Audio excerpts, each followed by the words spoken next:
How y'all doing, North Carolina? This looks like a beautiful crowd that's excited and ready to take our country back. That's right, it's just 2 days away. It is almost here. You can see it, you can feel it. In just a few minutes, the 47th President of the United States, Donald Trump, will be right here. And I know North Carolina is going to deliver a big victory for President Trump. Now, you can feel the energy.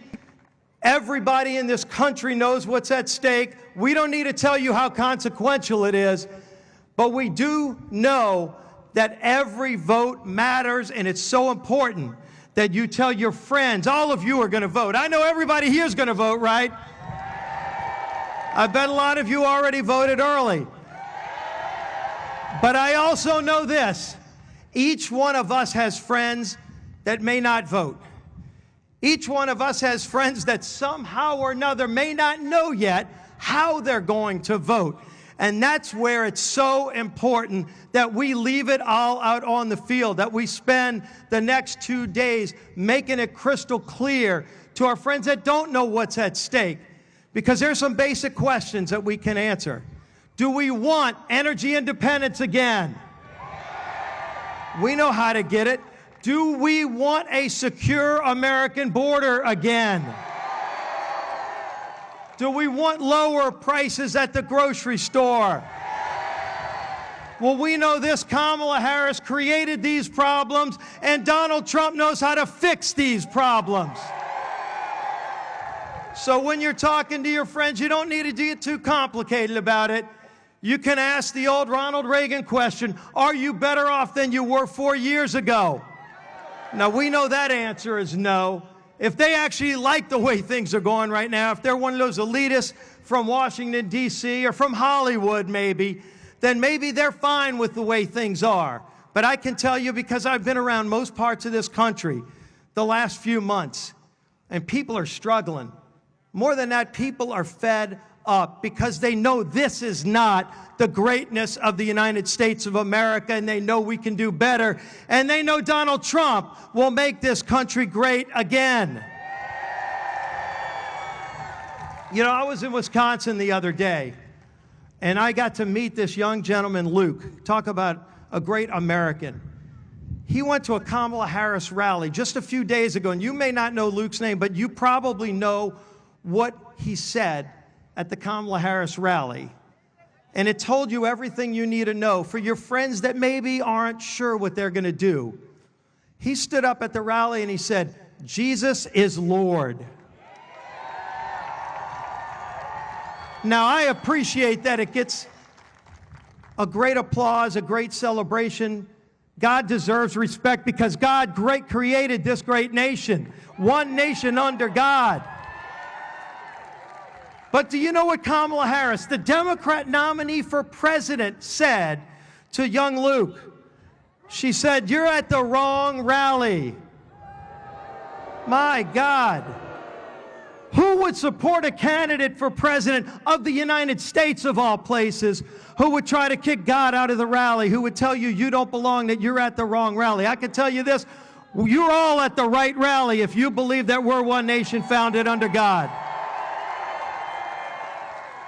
I have personally seen God perform miracles. I was shot on a ball field, and I would not be alive today without miracles performed by God, without the heroism, by the way, of our great police officers who they want to defund. We're sure not going to let them do that. But I want to tell you something else about that day, because it's a side of Donald Trump that very few people get to see. And I sure saw it that night. When my wife flew in from New Orleans to D.C., she didn't know if her husband was going to make it through the night. I was in a coma for 3 days, so I didn't know what was going on. But I do know this. When we were at our lowest point, and my wife's there at the hospital with our kids wondering if I was going to make it through, it happened to be June 14th, which was Donald Trump's birthday.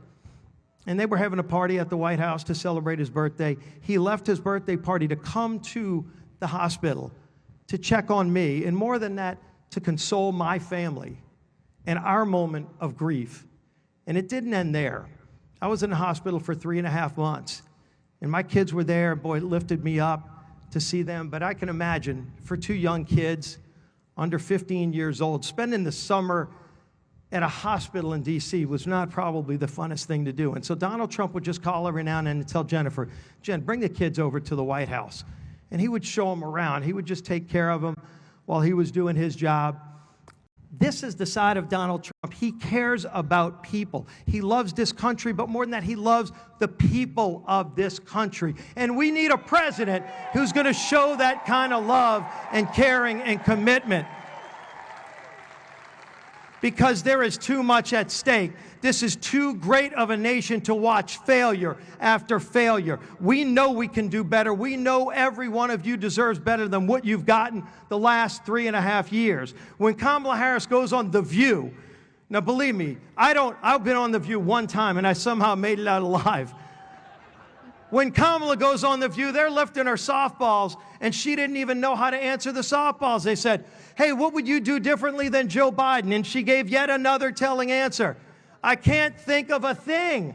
I mean, when you've got all the crises going on in the United States, all around the world's on fire, and you have an opportunity to get a mulligan, Kamala Harris, and you said, nope, wouldn't change a thing. That means she wants you to continue paying high gas prices. She wants you to continue paying more at the grocery store. She wants an open southern border.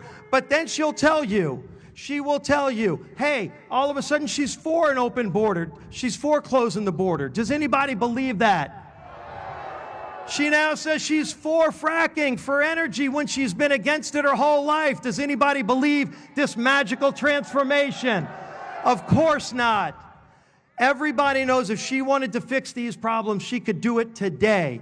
She and Joe Biden could go back in the Oval Office and re-sign executive orders to fix the problems that they created, but they won't. And if she gets elected, she will not fix a thing. She said it on The View. You want to fix what they broke? You've got to elect Donald Trump, the next president of the United States. And he doesn't need a roadmap. You don't need a wonder, because he fixed it before. He secured the southern border and handed that to Joe Biden, who broke it. He had low energy costs. He had low grocery costs.